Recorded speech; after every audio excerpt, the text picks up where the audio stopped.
If you think I'm too old for this fight, you need to come tell me in my face. Whoa. It's amazing they got paid so much money for that. 25 million and 40 million? I think 20 and 40. Yeah, 20 and I think that's 40. what I'd heard. You know, which I'm happy Mike got the money, and I'm happy that he didn't get hurt. That was my fear, that it was going to be a real. Mike Tyson unintentionally exposed himself in the most hilarious and embarrassing way during his appearance on Joe Rogan's podcast.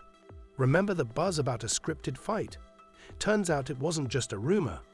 In a moment of heated excitement, Tyson accidentally let slip some details that pretty much confirmed fans' worst suspicions. The entire match was staged. Understand, it was a big nostalgia hit. It got our attention. It was a big financial promotion for everybody, and it actually worked. Now, the fight was absolutely terrible, and it feels like Paul was holding back his punches, and at times Mike Tyson was holding back punches. Yes, the legend himself admitted it, and the backlash from fans and fellow boxers has been anything but subtle. For those who grew up watching Tyson dominate the ring, this revelation felt like a different kind of gut punch. The fighter who once seemed unstoppable was now a reminder that even legends are human, that even giants can falter.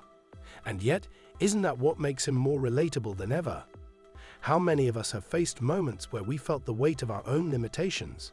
How many of us have battled our own versions of time, self-doubt, and the ever-watchful gaze of a world waiting for us to fail? Figure of my childhood. Truly, me when too. I was a kid, when he was the champ, it was like people don't understand what a champ he was. Like he wasn't just the heavyweight champion of the world. He was an executioner. Tyson admitted that the uphill battle wasn't just physical, it was emotional. After nearly 2 decades away from professional fighting, returning to the ring was more than a challenge. I had 8 blood transfusions, he revealed, shaking his head as the weight of the admission filled the room. For a moment, the bravado faded, replaced by something rare: vulnerability. The once invincible Iron Mike let the world see the toll of his journey, stripped of his armor. Bro, your head is so big. It didn't hurt. Like he didn't really land anything. No, because your head is, Like, I just even tell you, the you one can just he take landed- impact like crazy. Even the one he landed, I saw it coming and I went like this. When asked about Jake Paul's performance, Tyson offered unexpected praise, acknowledging Paul's talent and commitment. He stated that the YouTuber-turned-boxer wasn't just a social media star riding a gimmick. The kid can fight, Tyson admitted. However, some listeners couldn't help but detect a hint of sarcasm in his tone, sparking mixed reactions from experts. You've just beaten up a fucking 58-year-old. What am I going to do? Give you credit because you didn't do it that badly? Like, it's not really that honourable, but I was pleased that Mike Tyson seen the fucking final bell, because just for his own manly pride, you know what I mean, to just say, yeah, I fucking stayed in there with him. I didn't go down. Then came the inevitable question: was the fight scripted? Is this rigged or not rigged? See how hard Mike punches? Everyone thinks that Mike is like toying with him, like Jake Paul is Mike's prison bit.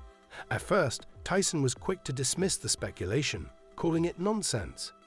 He claimed the viral audio clip of Paul allegedly saying, "Guy got your money," was taken out of context. Yet skeptics remained unconvinced. The fight's lackluster pace and Tyson's noticeable hesitancy to throw his signature uppercut only fueled suspicions.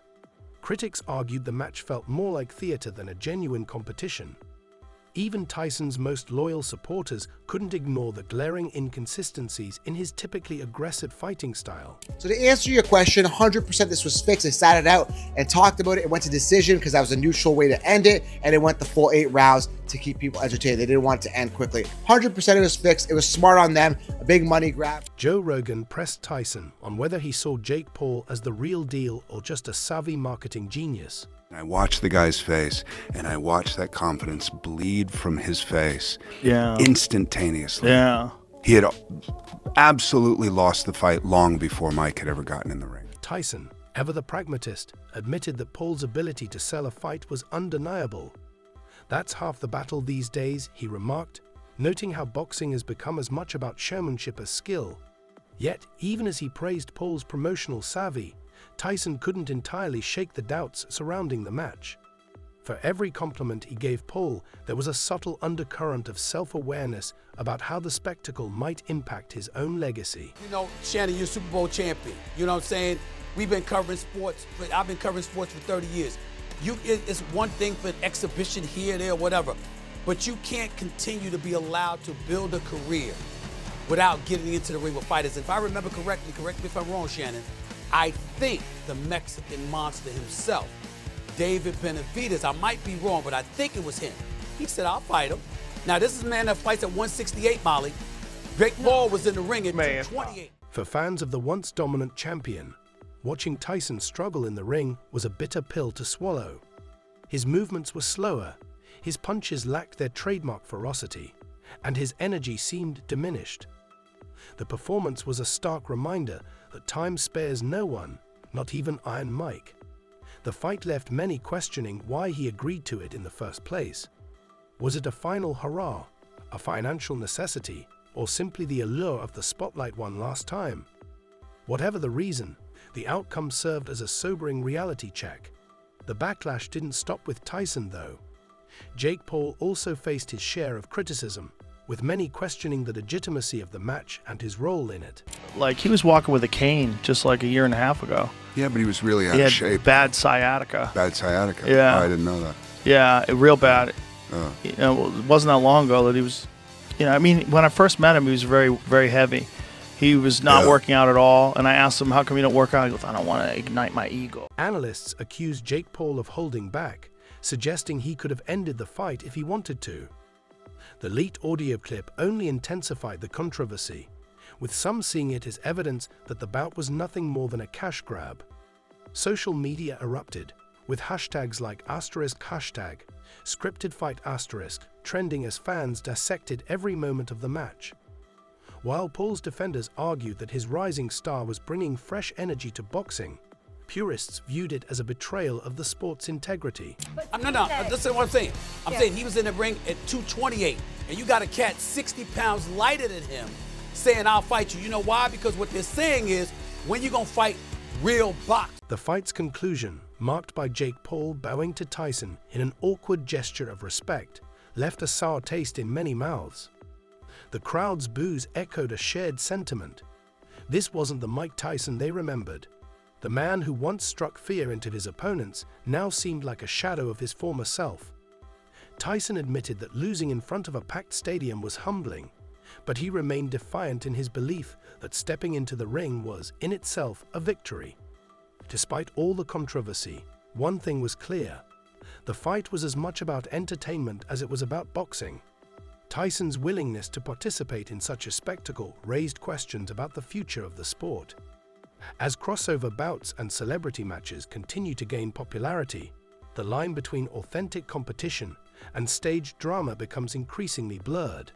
For Tyson, the fight was a gamble, an opportunity to reclaim a piece of his legacy, even if it meant risking public scrutiny. You don't get no kudos to about, oh, he's 58. No, that's not what this is. This was not some a celebrity. This was not for some charity. No. We're gonna do this. And Jake Paul, they asked Jake Paul, did he take his foot off the gas? Stephen A, this is what he said. Yeah, definitely a bit. I wanted to give the fans a show, but I didn't want to hurt someone that didn't need to be hurt. Tyson revealed more about himself than anyone could have anticipated, leaving Joe Rogan both amused and slightly perplexed as Tyson unraveled a unique blend of wisdom, self-reflection, and sheer absurdity. First up was Tyson's not-so-secret psychedelics. And not just a little dabbling, he's fully submerged in the deep end of mushroom land. Asterisk guy take enough mushrooms to kill an elephant asterisk, Tyson admitted casually, as if discussing the weather over coffee. Rogan, known for his own love of altered states, seemed intrigued but a little cautious. Tyson wasn't fazed, however. He launched into a monologue about how these mind-bending trips connect him to the universe and allow him to see God in colors. Yes, asterisk God in colors asterisk. You can almost picture Rogan trying to keep a straight face, processing that one. He was jacked and in shape, and he looked super intense. Yeah. And he was just like ready to go, and it was terrifying. It was like, and Jamie. Wait, when was this? A few years ago. 4 years ago? 4 years ago?